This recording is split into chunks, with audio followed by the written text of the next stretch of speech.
what spell do you actually pick? What makes a spell good? And this is a question I'm going to try and answer today in a way that is digestible. And I think that I have a 3-step program to get you to be able to evaluate the spell. And I am making this guide as a prelude to a video that I'm going to have drop on Wednesday, which is 2 days from now, because I'm planning to drop this on Monday.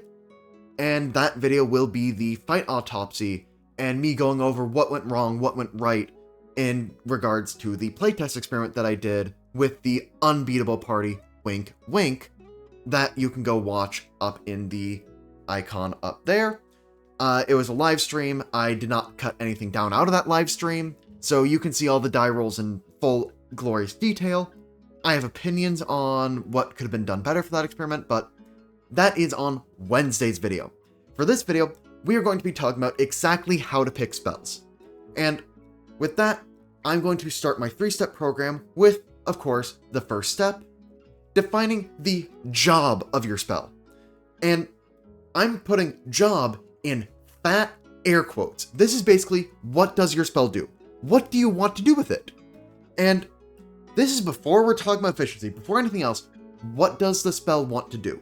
Where is this spell good? And so, for some obvious ones, heal. It heals people. Healing is good, because if damage happens, this has it unhappen. So healing is good. Heal is good. Simple. But heal could also be used as an offensive spell, right? Because especially with that 3-action version, if you're fighting a lot of undead, heal becomes a pretty efficient offensive spell that doesn't hit your allies. So that is a secondary hidden job. And when you're building your spell list out, you want to think about, okay, what jobs does the party have covered? Not just you, your party have covered. And what types of things will you likely need for either that day as a prepared caster or over the course of the campaign as a spontaneous. And there are some pretty classic examples of sometimes you really don't want multiple things covering a job. And the example I'm going to pull from is, imagine if you have a bard using Inspiring Anthem basically every turn. This gives the entire party a status bonus to attack rolls. So, now, if you have a bard and you're doing that, or you're playing that bard, why would you prep Bless? Bless is usually considered one of the best spells in the game, especially at the lower spell ranks, but if you already have something that's giving a status bonus, do you really need to burn a slot on Bless? So, because a lot of bonuses of the same type don't stack, you will want to look at, hey, is there other things in the party that are applying this penalty? Do I need to take this spell to cover this job if that job is already being filled by something that might be better at it, or do it in a less costly way, or do it in a higher range way, or do it in a slightly worse way even? Because you might not want to double up on those types of jobs. And I pulled Bard's Inspiring Anthem as the example here because that's the easiest to see. But another example could be something that's a little bit less obvious. Like, if you already have a druid in the party who is using Fireball, do you really need to take any reflex area damage save spells on your wizard? Because, against a Mook encounter, the one Fireball will probably be enough to swing the fight heavily in your favor, so do you really need to then prep a Fireball as well? And that's a thing that you then need to consider. Are you going to be fighting that many Mooks in Venturing Day? Blah, blah, blah, blah. It then becomes a decision of, do you want to do that? I will note that spells become weaker the more similar spells you have on your list and available to the party. So you think about that and you pick your spell list based on what you think you'll need. You have to decide the job. And Fireball's job is, of course, do big area damage from a good range away.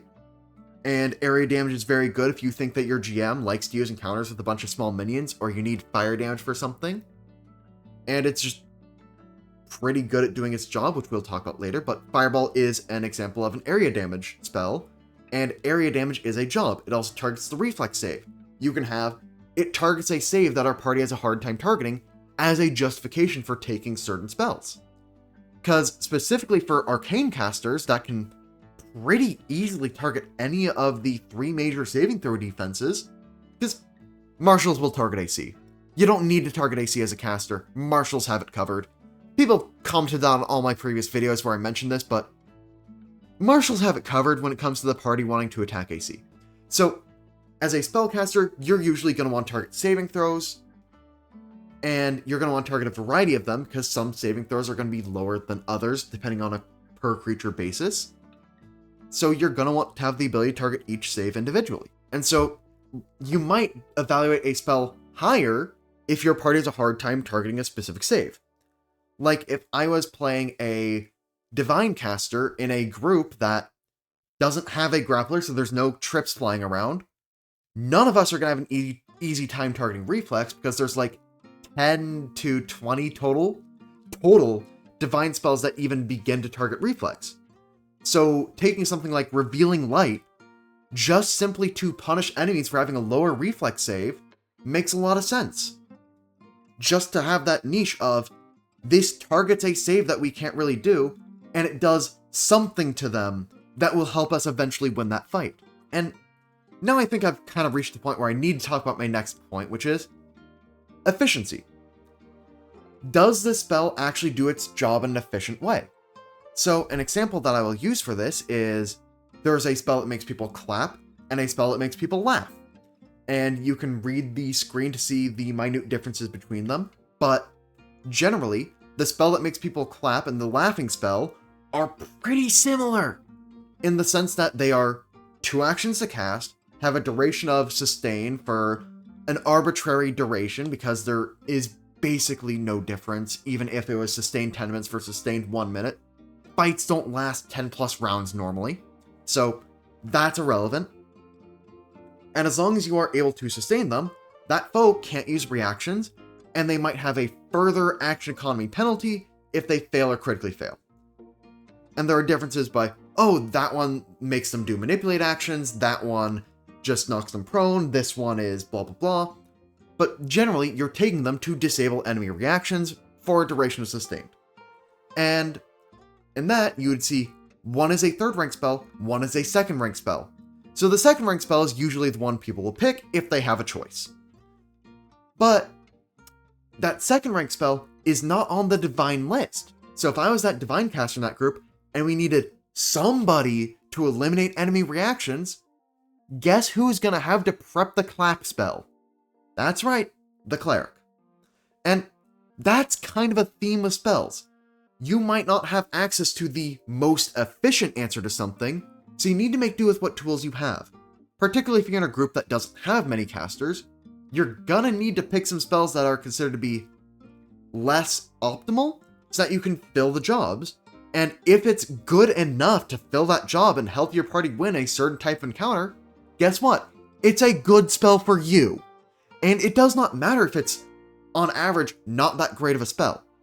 Like, if I'm playing Slay the Spire and I see a Perfected Strike, 9 times out of 10 I'm skipping, but that 1 out of 10, that is the reason I'm not dying to Gremlin Knob, or the Hexaghost, or some other hard fight. There are times when things that are usually bad are actually pretty good, and what separates a good from a great player is the ability to acknowledge, hey, I need this job filled, so I need to take this exact spell for that. So, the third thing I want to talk about, though, is opportunity cost. Because some spells might have a high opportunity cost because, well, you only have so many slots. And if you're prepping a bunch of hyper-specific spells, you might not be able to spend those slots if you have a particularly eventful, difficult adventuring day. So, knowing how much heals to prep versus how much damage spells is actually a big sticking point for a lot of people. And that's what makes prepared casters not completely overwhelm the game by learning what's coming the next day in advance and always having the right hyper-specific niche spell that they're just going to hold up to the GM and say, look, I have the win button. Because you can actually do that as a prepared caster. It's very funny. If you're playing a prepared caster right now, do yourself a favor and read through the spells and try to understand each of their jobs. You might come to the conclusion that, hey, this job is hyper-specific and probably worthless, but reading through it and making sure that you have an understanding of what the spell is trying to do will make you a better player. But am I really gonna prep Quicksort? Like, actually, Quicksort might be the best spell at sorting objects, but is sorting objects actually a thing I need a spell to do? Is this actually a spell that is worth prepping? Is this more efficient than something else I could put in that first rank slot? Like, even if we're talking about roleplay, and I'm trying to do something interesting to impress an NPC, wouldn't Restyle do that job better? Of me being able to change the color of their shirt on command? Wouldn't that be a cooler thing for roleplay? And then you ask those types of questions of, is this worth the slot I'm putting in it? And would this spell be worth my actions in combat? Because spell selection affects everything else. And is it worth me putting Detect Magic into my cantrip list, or should it be into the Witch's cantrip list? Because I have a shield, and if I'm raising my shield, I can't be detecting magic as we're moving through the room. So we need a Detect Magic character because that way we won't miss any magic items that happen to be placed in the adventure, and that's kind of how it goes. It just unfolds from there of the decision trees become very, very complex when you realize everything has a cost, and that cost is putting it into your spell repertoire or into your prepared slots, and then trying to figure out what you're doing with it. Buying the wand, buying the scroll, whatever. All of it has some kind of cost. And that cost might be worth it, might not be, and it's up to you to evaluate that based on what jobs you need to fill for your group, based on what the rest of your group is already doing, based on what synergies might be unlocked by that spell, and you really need to dig down and go, is this spell worth it at doing its job for a price I'm happy with, at a slot rank that I'm happy with, and there isn't a better thing that I want to be doing. This job is more important than the other things if I need to triage because we have so few casters in the party, because you will need to make hard choices because as one character, you can't prep for everything. That's just not possible. So, I guess this is the end of my soapbox. I hope this was helpful for somebody. Subscribe. Get ready for the fight breakdown Wednesday. I think I'll have some pretty good analysis there. I just want to record it on my main setup because ending on my laptop is a pain. And that is true. It's just I don't like editing on my laptop. It has no processing power to do video rendering. Everything looks super laggy.